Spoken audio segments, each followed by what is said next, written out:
So I don't know if you guys know this, but there are 0 reasons why anyone should be buying apple pie filling. Making an apple pie is so easy that buying filling or crust is hateful and abhorrent. You're not too busy, there's nothing better to do. And there is no better smell to fill your house than a warm apple pie in the oven. And today I'm going to be sharing with you guys my salted caramel spiced apple pie recipe. This recipe is so good your existence will hit the brake lights, and you literally don't need anything to make this besides a bowl and your fingers. Did I mention that it's easy? The crust is tender and flaky, and that salted caramel filling makes it so gooey and indulgent and satisfying. I mean, look at it. So if you want to learn how to make this pie, keep watching.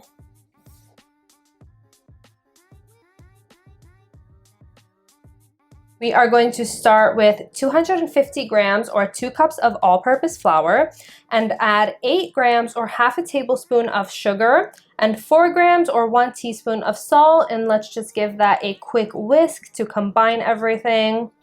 Then we are going to add 2 sticks of cold butter. I've cut mine into cubes to make the mixing process a little bit faster, but you want to make sure that your butter is cold for this because the natural warmth from our fingers will begin to soften the butter and we'll get more of a tart dough rather than a flaky pie crust. And when your butter starts incorporating, we are going to add 5 grams or 1 teaspoon of vinegar. This is going to break down the gluten proteins so that we get a really tender crust. I'm kind of squeezing the butter in between my fingers to make it break down into smaller pieces, but you still want to have some butter flecks in there because they're going to melt in the oven, and that's how we're going to really get those flaky layers. Okay, at this point, if your dough is a bit dry, you can begin adding ice cold water to the mix. This really varies. I usually use about 2 tablespoons, but I've used up to 5 in the past. So you really have to use your intuition here. If it feels dry, add more, a tablespoon at a time. Whenever I make this dough and it needs more and more and more water, I do what I do best, and that's deflect and just blame it on the weather. Needs more water, must be dry outside. Needs less, must be humid. So just mix your dough until it comes together like so, and then we will wrap this in plastic wrap and refrigerate it until we are ready to assemble. For the salted caramel, we're going to need 300 grams or 1.5 cups of sugar, but we're going to make a dry caramel, which means we need to start in a hot saucepan and add a thin layer of our sugar and just wait for that to melt and begin to caramelize. Then keep repeating with layers until we've caramelized all of our sugar. Once you put the sugar in the pan, just leave it. Do not stir or touch it because 1, obviously it is very hot. And 2, agitating the sugar will cause crystals to form and we'll have crunchy caramel bits, and that's not really what we're going for here. Once we've finished all of our sugar, you're going to begin adding 240 grams or 1 cup of cream in very small increments.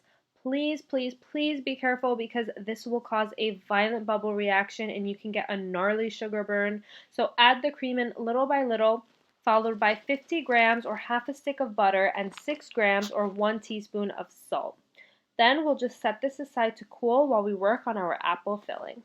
For the filling, we are going to start with 6 golden delicious apples. I know 6 might seem like a lot, but it's actually the perfect amount. I love using golden delicious apples for an apple pie because the acidity really pairs beautifully with all of the warm spices that we're going to add, and their crunchy texture is perfect for baking because it doesn't get mushy in the oven. So we're going to peel these apples because the skin is kind of thick, and slice them at say about 1/8 of an inch thick. You can also use a mandolin for this. If you use a mandolin, make sure you're not slicing them too thinly because they'll get really soft in the oven. So you're looking for the slices to be about this thick. Then we are going to add the juice of 1 lemon, and let's just set this mixture aside for 1 second.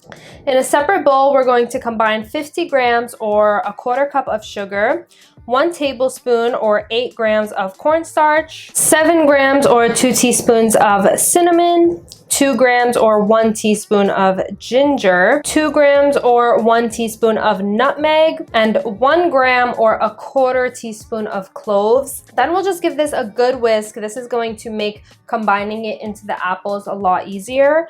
And then sprinkle this over our apples and combine everything until it's well coated. Now that all of our components are complete, we can start assembling our pie. Our dough should be cold enough to make rolling it super easy, and if you struggle with your dough cracking while you roll it, just knead it for a minute or so before you begin rolling. This will get the dough even in temperature and also make it a bit more pliable. This dough will make a standard 9-inch pie, so I'm going to roll my dough out to roughly 13 inches so I have some wiggle room. Then roll my dough over my pie pan and press it into the edges. Then I'm going to take our leftover dough and re-roll it so that we can make our lattice design. For the lattice, you're going to cut the dough into long strips. They do not have to be perfect at all because we're going to trim the tips off later. Now we are going to begin adding in our filling. I'm putting a layer of apples followed by our salted caramel and repeating that until I've run out of ingredients. Your pie might seem like it's too full, but it's not, trust me. And finally, for our lattice crust, you're going to place your longest strip down the middle of the pie and 2 along each side. Then you're going to pull back stripe 2 and 4 and add another strip vertically, then repeat that with strips 1, 3, and 5 until you've used all of your dough.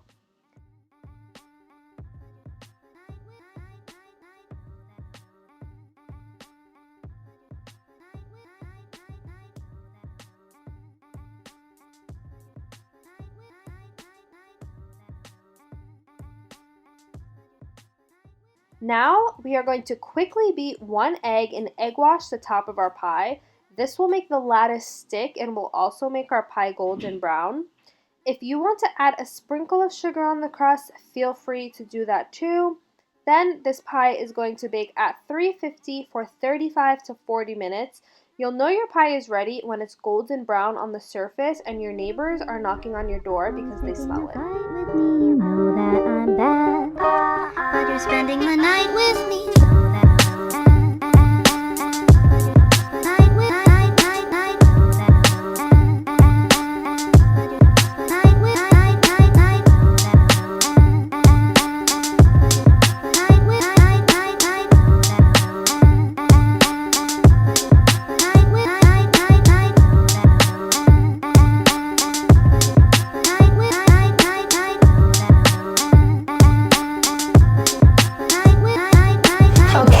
That is it for today's recipe.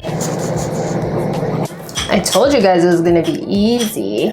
So you can stop binge eating all of those apples you got from the orchard and put them into something useful. You guys all know off season is coming to an end and we need to get these winter bodies in check. So don't forget to comment below what other fall inspired recipes you guys want to see me make, and I will see you next week for our new meal plan.